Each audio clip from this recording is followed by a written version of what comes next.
आज मी तुम्हाला सव्वाच्या प्रमाणात असा मऊ, रसरशीत आणि खमंग प्रसादाचा शिरा करून दाखवणार आहे, जो बराच वेळ तसाच मऊ राहतो. यामध्ये रवा कोणता घ्यायचा, तूप किती घ्यायचं, दूध पाण्याचं अचूक प्रमाण काय असावं, रवा नेमका किती भाजावं, या सगळ्या छोट्या छोट्या पण महत्त्वाच्या गोष्टी मी तुम्हाला या रेसिपीमध्ये सांगणार आहे. सत्यनारायण प्रसादाचा शिरा बनवताना रवा कच्चा राहतो किंवा रवा जास्त भाजल्यामुळे लाल होतो. कधी शिरा चिकट होतो तर काही वेळाने कोरडाही पडतो. मग आजची ही रेसिपी खास तुमच्यासाठी आहे. चला तर मग वेळ न घालवता लगेच रेसिपीला सुरुवात करूया. नमस्कार, मी रसिका. रसूची रसोईमध्ये तुमचं सगळ्यांचं मनापासून स्वागत. तर सर्वप्रथम आपण इथे सव्वाच्या मापामध्ये 1/2 वाटी रवा, 1/2 वाटी साखर आणि 1/2 वाटी तूप घेतला आहे. तुम्ही जर का 1/2 किलोच्या प्रमाणामध्ये हा प्रसादाचा शिरा बनवत असाल तरी सुद्धा हेच प्रमाण ठेवायचे. म्हणजे 1/2 किलो रवा, 1/2 किलो तूप आणि 1/2 किलो साखर. रवा घेताना आपल्याला खूप बारीक किंवा खूप जाड घ्यायचा नाही. मध्यम जाडीचा, जो आपण उपमा बनवण्यासाठी वापरतो तोच रवा घ्यायचा आहे. आणि तुम्हाला इथे तुपाचे 2 प्रकार दिसत असतील, त्याबद्दल मी तुम्हाला पुढे सांगणार आहे. त्यानंतर यामध्ये ड्रायफ्रुट्स घेतले आहेत. चारोळी, काजू, मनुके आणि केशराचे धागे घेतले आहेत. आता पुढे एक टोप घ्यायचं.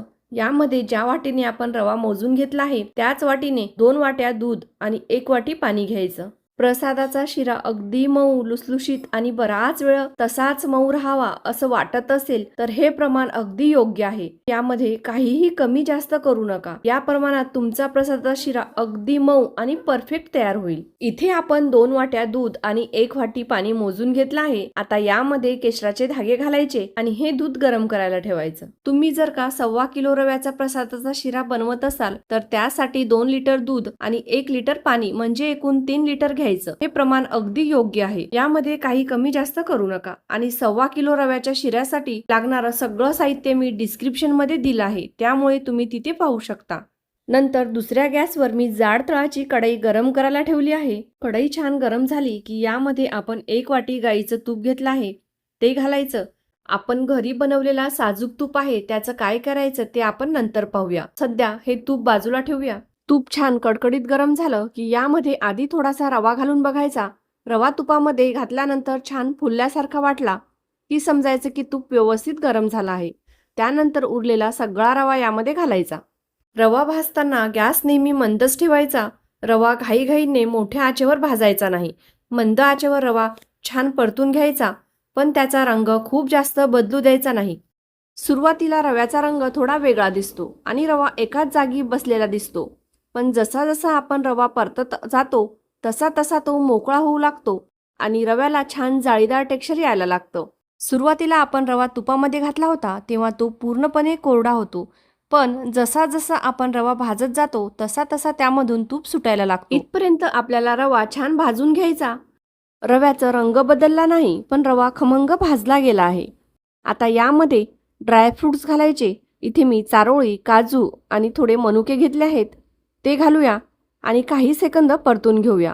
आपण ड्रायफ्रुट्स आधी वेगळे तळून घेतले नाहीत, कारण या स्टेपला रवा छान गरम झालेला असतो. या गरम रव्यामध्ये ड्रायफ्रुट्स छान भाजले जातात, म्हणून त्यांना वेगळं तळून किंवा भाजून घेण्याची गरज पडत नाही. मनुके छान फुलले आणि काजू चारोळीला थोडासा सोनेरी रंग आला की यामध्ये एक वेलची केळी घालायची. केळी घेताना ती पूर्ण पिकलेली घ्यायची, त्यामुळे ती रव्यामध्ये पटकन मिक्स होते आणि त्याचे मोठे तुकडे राहत नाहीत. तुपामध्ये केळी अगदी सहज विरघळते. केळी घातल्यानंतर परत काही सेकंद रवा परतून घ्यायचा.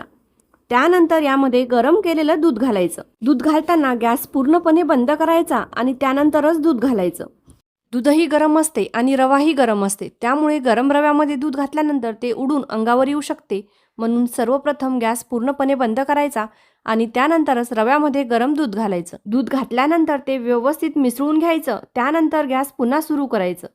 आता या कढईवर झाकण ठेवून काही सेकंद झाकून ठेवायचं, म्हणजे रवा दूध पूर्णपणे शोषून घेऊन छान फुलून येतो. तर बघा, अवघ्या 1 मिनिटातच रवा छान फुलला आहे आणि अगदी दाणेदार झाला आहे. अजिबात चिकट झालेला नाही. अगदी मोकळा आणि सुटसुटीत रवा तयार झाला आहे आणि तूप सुद्धा अजिबात जास्त झालेलं नाही. आता यामध्ये आपण घेतलेली संपूर्ण साखर घालायची. त्यानंतर घेतलेलं घरचं साजूक तूप घालायचं. बाजारात कितीही ब्रँडेड तूप मिळत असले तरी त्याच्या शुद्धतेबद्दल आपल्याला नेहमी खात्री असेलच असे नाही. शक्य असेल तेव्हा थोडे तरी घरच्या घरी बनवलेले साजूक तूप शिऱ्यामध्ये नक्कीच वापरा. घरच्या साजूक तुपामुळे शिऱ्याला अप्रतिम खमंग चव येते आणि तुपाचा सुंदर सुगंध संपूर्ण शिऱ्यामध्ये मुरतो. त्यामुळे प्रसादाचा शिरा अधिक स्वादिष्ट, सुगंधी आणि अगदी घरगुती चवीचा लागतो. वाटी आणि वजनी प्रमाण मी दोन्हीही डिस्क्रिप्शनमध्ये दिलं आहे. आणि अर्धा चमचा वेलची पावडर घालून परत एकदा सगळं व्यवस्थित मिक्स करून घ्यायचं. तर बघा, साखर पूर्णपणे विरघळल्यानंतर शिऱ्याला पोत किती छान सुंदर आला आहे. तुम्हाला दिसतच आहे, रवा अगदी छान फुलला आहे. प्रत्येक दाणा मोकळा आणि सुटसुटीत राहिला आहे. साखर आणि साजूक तूप व्यवस्थित मुरल्यामुळे शिरा अगदी मऊ, लुसलुशीत आणि पेढ्यासारखा झाला आहे. शिरा तयार झाल्यानंतर लगेच यामध्ये तुळशीचं पान घालायचं नाही, कारण त्यावेळी शिरा खूप गरम असतो आणि गरम शिऱ्याच्या संपर्कामुळे तुळशीचं पान लगेच काळं पडतं. त्यामुळे आधी गॅस पूर्णपणे बंद करायचा आणि शिऱ्याला थोडंसं नॉर्मल होऊ द्यायचं. त्यानंतर शेवटी तुळशीचं पान घालायचं आणि हलक्या हाताने व्यवस्थित मिक्स करून घ्यायचे. यामुळे तुळशीचं पान छान हिरवगार राहतं आणि प्रसादाचा शिरासुद्धा दिसायला खूप सुंदर दिसतो. आता आपण बनवून घेतलेला सत्यनारायणाचा प्रसाद केळीच्या पानावर काढून घेऊया. श्रावण महिन्यात केळीच्या पानावर नैवेद्य दाखवण्याची परंपरा आहे. केळीचं पान हे शुभ आणि पवित्र मानलं जातं. त्यामुळे देवाला नैवेद्य दाखवताना केळीच्या पानाचा वापर केला जातो. म्हणून आज आपण सुद्धा प्रसादाचा नैवेद्य केळीच्या पानावर दाखवणार आहोत. तर असा हा मऊ, लुसलुशीत आणि रसरशीत खमंग प्रसादाचा शिरा अगदी छान तयार झालेला आहे.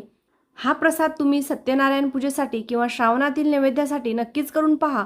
रेसिपी आवडली असेल तर व्हिडिओला लाईक करा, तुमच्या नातेवाईकांना आणि मित्रमैत्रिणींना शेअर करा आणि अशाच पारंपरिक घरगुती रेसिपीसाठी माझ्या चॅनलला नक्कीच सबस्क्राईब करा. पुन्हा भेटूया अशाच एका छान रेसिपीसोबत. तोपर्यंत धन्यवाद.